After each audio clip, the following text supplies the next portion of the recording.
Eu quero te mostrar que as questões da FGV são perfeitamente possíveis de serem feitas, serem interpretadas e com certeza você consegue aplicar tudo aquilo que você já estudou também na prova da FGV. Eu sou o Robson, sou professor aqui do NEAF de Direito Administrativo, além de outras disciplinas, e hoje nós vamos estudar aqui uma questãozinha da FGV direcionada aí para você que está se preparando para o concurso de oficial de promotoria do MP de São Paulo, cujo edital deve ser publicado em breve. Quem vai fazer a prova é a Fundação Getúlio Vargas, a FGV. No nosso curso, no NEAF, a gente desenvolve isso muito melhor. Aqui eu trouxe uma questão para você sobre o Estatuto do Funcionário Público Civil de São Paulo. E aí é um diferencial que o NEAF está trazendo para você. Porque a FGV, meus amigos, minhas amigas, não fez provas ainda aqui no estado de São Paulo, tá?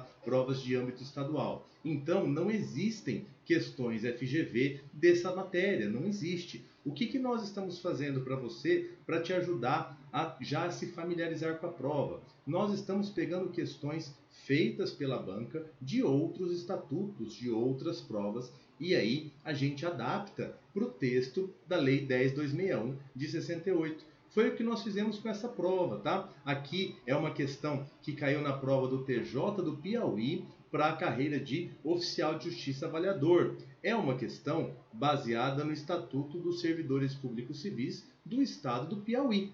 Nós adaptamos essa questão para você, para que ela fique baseada no Estatuto de São Paulo.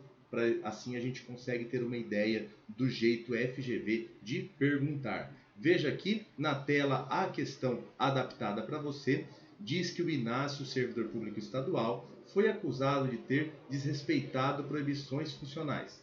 Após o regular processo administrativo disciplinar, concluiu-se, de acordo com a sistemática legal, que o Inácio deve sofrer a sanção de suspensão. Ocorre que o seu não comparecimento ao serviço pode causar prejuízo ao interesse público. O examinador te pergunta, à luz da sistemática prevista no Estatuto dos Funcionários Públicos Civis do Estado de São Paulo, o que é que vai acontecer com o Inácio. Queridos e queridas, veja, a FGV gosta de contar um caso concreto, tá? Ela traz uma situação fática no enunciado e ela pede que você aplique o direito ao caso concreto. Se a FGV faz isso, você precisa extrair do enunciado as informações que vão permitir você responder a questão, tá? Muitas vezes as alternativas elas não têm aquela preocupação de copiar a literalidade do texto da lei. Ela pega muito mais pela ideia, tá? Você aqui não vai se apegar tanto à questão da literalidade. Mas o enunciado precisa trazer tudo. É o que ele fez aqui. Ele disse que o processo está terminando e o Inácio vai ser suspenso, tá? A infração ele desrespeitou uma proibição, tá? Ele desrespeitou uma proibição, não fala qual, não nos importa, não vamos precisar dela para responder, mas ele diz que a sanção vai ser suspensão. Só que se ele não comparecer ao serviço, suspensão ele vai ficar em casa, né? Essa ausência dele pode causar um prejuízo ao interesse público. E você sabe, um dos princípios fundamentais do direito administrativo, inclusive o Celso Antônio Bandeira de Mello coloca como pedra de toque do direito administrativo, né, a questão da supremacia do interesse público sobre o interesse privado. Esse princípio, ele se enraiza por todos os institutos de direito administrativo. E aqui, no administrativo disciplinar, não é diferente, tá? Então, aqui já tem uma chave, né? Esse prejuízo ao interesse público vai ser importante para você responder a questão, tá bom? Vamos ver as alternativas, vamos encontrar juntos a resposta certa. É a letra A, tá bom? Tá aqui porque ele vai ter a penalidade de suspensão convertida em multa na base de 50% por dia de vencimento ou remuneração, ficando obrigado a permanecer em serviço. Amigos, o Estatuto autoriza essa substituição no artigo 254, parágrafo 2º. A autoridade que aplicar a pena de suspensão pode converter essa penalidade em multa. No caso aqui da questão, isso é o que melhor atende o interesse público, né? A ausência dele ao serviço vai causar prejuízo ao interesse público. Está dito isso no enunciado.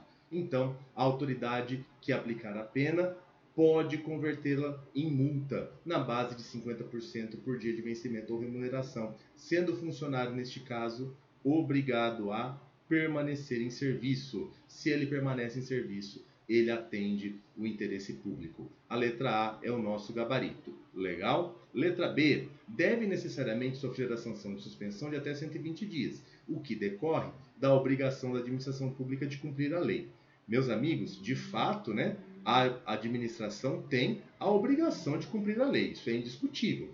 O problema é que aqui a letra B disse que a suspensão vai ser de até 120 dias. E o Estatuto determina como tempo máximo de suspensão 90 dias, no artigo 254. Caso a administração suspenda por 120 dias, ela não cumpre a lei, ela está descumprindo a lei. A letra B está errada. Na letra C, pode sofrer a sanção de suspensão de até 90 dias. Ótimo, pode mesmo. Sendo facultativa a anotação no seu assentamento individual. Meus queridos, o assento individual do funcionário, do servidor, nada mais é do que o registro de tudo o que acontece na sua vida funcional. O dia que ele tomou posse, o dia que ele foi promovido, o dia que ele foi punido, tá? O artigo 263 é claro no sentido de que deverão constar do assentamento individual do funcionário todas as penas que foram impostas. Por que, professor, que o Estatuto determina isso?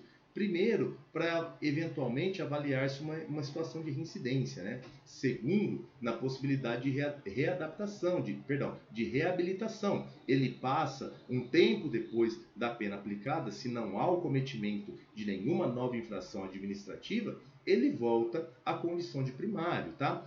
Outra situação que pode acontecer é eventualmente aí a gente ter uma possível promoção por merecimento sendo barrada por conta do registro de uma punição, né? O servidor com uma infração de ordem disciplinar, talvez não seja adequado promovê-lo por merecimento, entre diversas outras circunstâncias. Fato é que deve constar do assentamento funcional, é um dever e não uma faculdade. Por isso a letra C está errada. Na letra D, pode ter a penalidade de suspensão perdoada, o que justifica-se pela predominância do interesse público sobre o particular, o que evitará o prejuízo ao serviço. Tudo bem, meus amigos, que o interesse público se sobrepõe sobre o privado, indiscutível. Agora, daí a você, administrador, perdoar uma penalidade já é um exagero, tá? Por mais que o interesse público deva prevalecer, também é do interesse público punir o servidor faltoso. Não se esqueça disso. Então, no caso aqui, o que o Estatuto vai permitir fazer é justamente essa conversão, né, de parte da pena de suspensão em pena de multa, permanecendo o funcionário em serviço. Uma vez que a infração disciplinar for constatada, a autoridade deve aplicar a pena em razão do poder disciplinar da administração pública. É um poder-dever da administração. Até existe uma certa faculdade, uma certa discricionalidade no que diz respeito ao enquadramento da conduta, às vezes até a pena que vai ser colocada. No Estatuto aqui de São Paulo, a gente tem muitas cláusulas abertas, né? Na nossa aula a gente aborda isso de maneira mais aprofundada, mas só para você ter uma noção, existem condutas que não estão completamente definidas no Estatuto e aí o administrador vai fazer esse enquadramento. Aí tem discricionalidade. Agora, quanto a aplicar a pena, não, né? Aí ele vai aplicar a pena, não pode perdoá-la, a letra D está errada. Fechando a questão na letra E, na aplicação da pena disciplinar, a autoridade considerará apenas a natureza e a gravidade da infração. O que deixou errado foi o apenas, né? O artigo 252, na aplicação das penas disciplinares serão consideradas a natureza, a gravidade da infração e os danos que dela provierem para o serviço público. São 3 circunstâncias que devem ser levadas em conta, não apenas natureza e gravidade, como diz a alternativa E.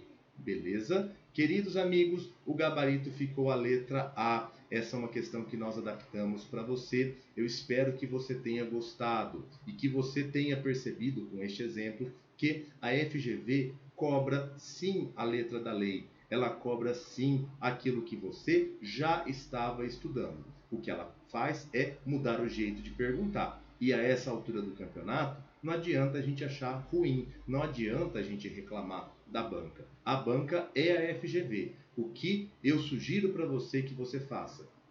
Estude a banca FGV. Pegue as questões, faça o nosso curso de questões ou curso completo, e aí você vai ver as nuances dessa banca. O conteúdo é o mesmo, a essência da pergunta é a mesma. O que vai mudar vai ser o jeito que a FGV vai pedir esse conteúdo para você. Tudo bem? Eu espero que você tenha gostado dessa resolução.